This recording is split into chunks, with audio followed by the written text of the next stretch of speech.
ناظرین، ایک دفعہ پھر آپ کو اپنے یوٹیوب چینل پر خوش آمدید کہتے ہیں۔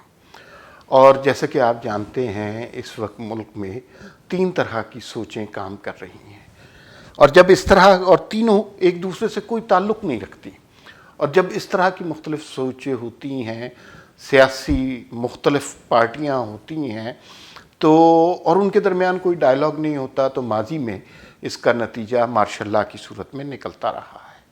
اس دفعہ جو صورتحال ہے وہ ماضی کی صورتحال کے قریب قریب ہے، لیکن سوال یہ پیدا ہوتا ہے کیا ان حالات میں مارشل لا لگ سکتا ہے؟ اس سے پہلے کہ ہم اس سوال کا جواب دیں، ذرا موجودہ صورتحال کی طرف دیکھتے ہیں کہ موجودہ صورتحال میں ہو کیا رہا ہے۔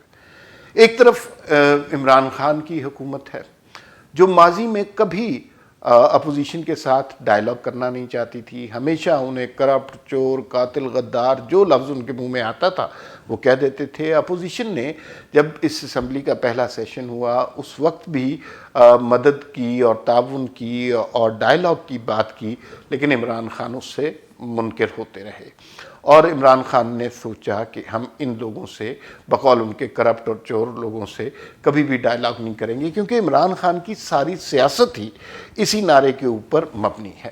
یہ تو ایک طرح کا نریٹو ہو گیا جو ایک سیاسی جماعت کی طرف سے ہے۔ دوسری سیاسی جماعت کی طرف سے جو کہ سیاسی قوت ہے وہ پی ڈی ایم ہے۔ پی ڈی ایم کی طرف سے جو نریٹو اختیار کیا جا رہا ہے وہ اس حکومت کو تسلیم ہی نہیں کرتے۔ وہ سمجھتے ہیں کہ عمران خان اس سارے سیاسی نظام کے سب سے ارریلیونٹ آدمی ہیں، ان کو تو اپنا وزیر لگانے کا اختیار نہیں ہے، اور معاشی پالیسی تو بہت دور کی بات ہے، انہیں کچھ بھی پتہ نہیں ہے، اور پی ڈی ایم عمران خان سے بات نہیں کرنا چاہتی۔ حالانکہ عمران خان نے گزشتہ 2 دنوں میں اپنے لہجے میں تھوڑی سی لچک دکھائی اور کہا کہ بھئی اب ہم کچھ اپوزیشن سے بیٹھ کے معاملات طے کر سکتے ہیں، لیکن اب اس بات کو بہت دیر ہو گئی ہوئی ہے۔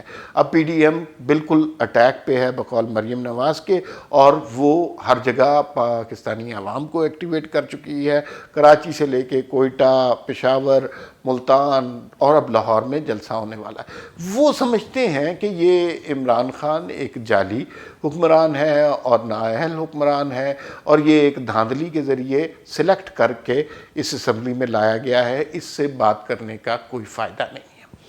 اب یہ 2 بڑی سیاسی قوتیں ہیں، ان کے درمیان کسی قسم کا کوئی ڈائلاگ نہیں ہے۔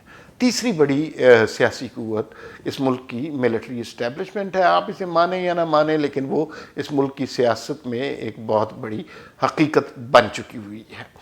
اسٹیبلشمنٹ سے ہمیشہ سیاسی جماعتوں کے رابطے رہتے ہیں، بیک ڈور چینل کام کرتے رہتے ہیں۔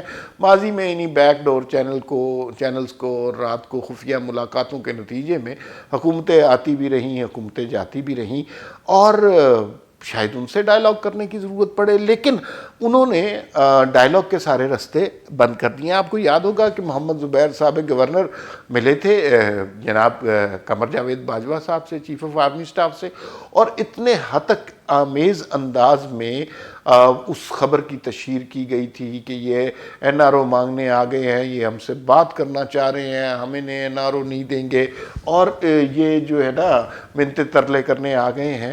تو اس کے بعد سے نواز شریف صاحب نے ایک پارٹی کے اندر سرکولر دیا، اور انہوں نے کہا جی کہ کسی قسم کی ملاقاتیں بیک ڈور چینل سے نہیں ہو سکتی۔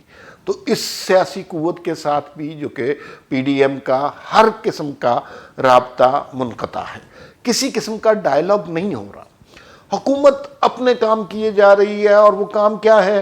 کبھی یہ نواز شریف کے بنائے ہوئے کسی منصوبے پہ تختی لگا دیتے ہیں، کبھی اچانک کوئی اناؤنس کر دیتے ہیں کہ معیشت اتنی ترقی کر گئی ہے اور یہ والے گراف دیکھ لیجئے، کبھی کہتے ہیں اس ملک میں میڈیا بالکل آزاد ہے۔ یہ ساری باتیں آپ سب کو پتہ ہے جھوٹ ہیں، نہ میڈیا یہاں پر آزاد ہے، نہ یا معیشت نے ترقی کی ہے۔ عام آدمی کی حالت دن بدن مزید دگرگوں ہو گئی ہے، اور خان صاحب جس طرح منصب پر بیٹھے ہیں، خدا کسی کو اس طرح وزیر اعظم کا منصب نہ دے۔ یہ بہت ہی بری پوزیشن ہے کہ جب آپ وزیر اعظم ہو، آپ کے کندھے پر رکھ کر بندوق چلائی جا رہی ہو، اور کوئی فیصلہ، معمولی سے معمولی فیصلہ بھی آپ کے اختیار میں نہ ہو۔ دوسری طرف اب ملٹری اسٹیبلشمنٹ کا رول ہے.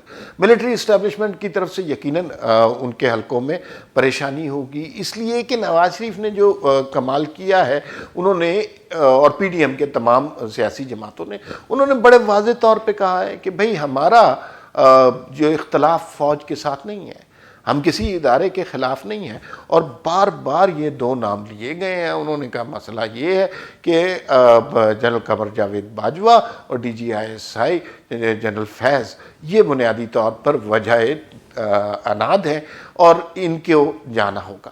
اب جس طرح نواز شریف صاحب نے جنرل قمر جاوید باجوہ سے ایک تقریر میں سوال کیے، ایسی کوئی روایت پاکستان میں نہیں ہے، ماضی میں کبھی اس طرح نہیں ہوا، اور اس کے بعد سے ہر محاذ پر خاموشی چھا گئی ہے. لیکن کیا اسٹیبلشمنٹ نے اس موقع پہ سیاسی انجینئرنگ چھوڑ دی؟ تو لگتا نہیں ہے کہ وہ ابھی بھی پوری طرح اسی کام میں لگے ہیں. کبھی ایک سیاستدان پکڑا جا رہا ہے، کبھی کسی کے خلاف مقدمے چل رہے ہیں، کبھی نیب کسی کے خلاف انتقام کا کارروائی کر رہی ہے، کبھی جلسوں کو خراب کیا جا رہا ہے، کبھی مینار پاکستان میں کے گراؤنڈ میں پانی بھرا جا رہا ہے. ادھر مریم نواز جو ہیں انہوں نے پورا پاکستان ایکٹیویٹ کر دیا ہے. جو جلسہ کراچی میں ہو، کوئٹہ میں ہو، پشاور میں ہو یا پنجاب میں ہو، ہم نے دیکھا ہے کہ عوام جس طرح کی پذیرائی مریم نواز کو دے رہے ہیں اس طرح کی پذیرائی کسی اور کو میسر نہیں ہوئی.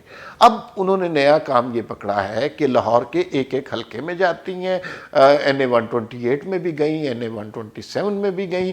وہاں پہ انہوں نے وہ مت بھی ختم کر دی کہ کوئی پارٹی میں اختلافات ہیں یا حمزہ شہباز نواز شریف سے کوئی اختلافات ہیں، شہباز شریف سے کوئی اختلافات ہیں. انہوں نے حمزہ کے نعرے لگوائے اس حلقے میں جہاں سے حمزہ شہباز جیتے تھے. پھر آج وہ گجو متا، اچرا جو یہ والے علاقے ہیں وہاں پر لوگوں کو موٹیویٹ کرنے نکلی ہوئی ہیں. اس سے لگتا ہے کہ اب عوام کی ایک بڑی تعداد مینار پاکستان کے جلسے میں 13 دسمبر کو شرکت کرے گی. استعفوں کا آپشن، اس پہ بہت زیادہ بات ہوئی ہے، لیکن وہ بات سمجھنے کی ہے.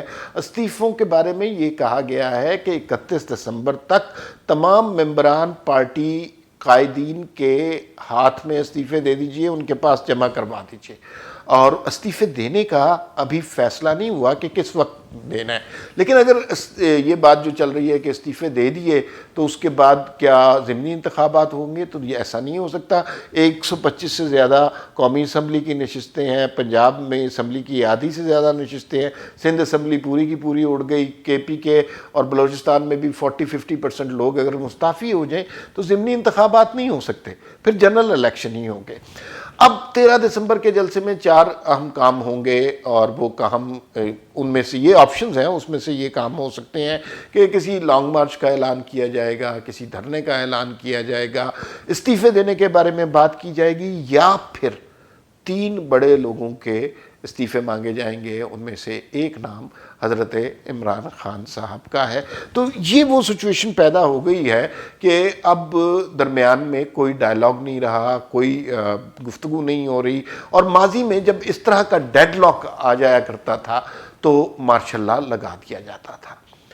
لیکن میرے ذاتی خیال میں اب مارشل لا نہیں لگ سکتا، اس لیے کہ پہلے ہی لوگ سڑکوں پہ نکلے ہوئے ہیں اور وہ اس حکومت کو تسلیم نہیں کر رہے. وہ اسے جعلی حکومت کہتے ہیں، اس لیے کہ ان کا ووٹ 2018 میں چرایا گیا.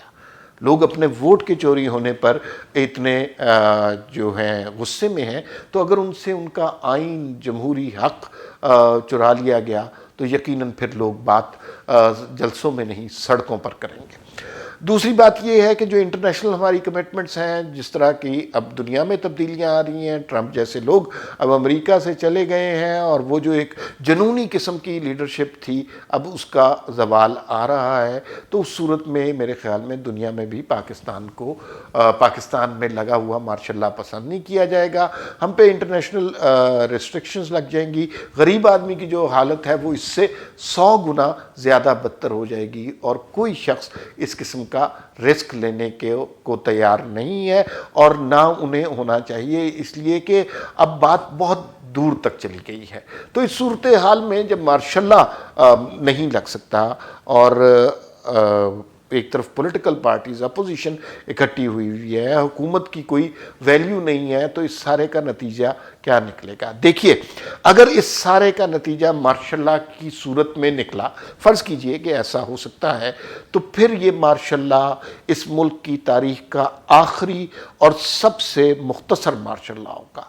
اور اگر مارشل لا نہیں لگتا اور اپوزیشن کی سیاسی قوت، عوام کی اسٹریٹ پاور بڑھتی جاتی ہے، حکومت بالکل غیر فعال ہو جاتی ہے، تو اس صورت میں میرے خیال میں لوگوں کے جمہوری حقوق کو تسلیم کر لینا چاہیے اور ایک دفعہ اس ملک میں صاف، شفاف اور منصفانہ الیکشن ضرور کرانا چاہیے، اپوزیشن کی ڈیمانڈ کو تسلیم کر لینا چاہیے، کیونکہ یہی جمہوری طریقہ ہے، یہی آگے بڑھنے کا واحد وسیلہ ہے۔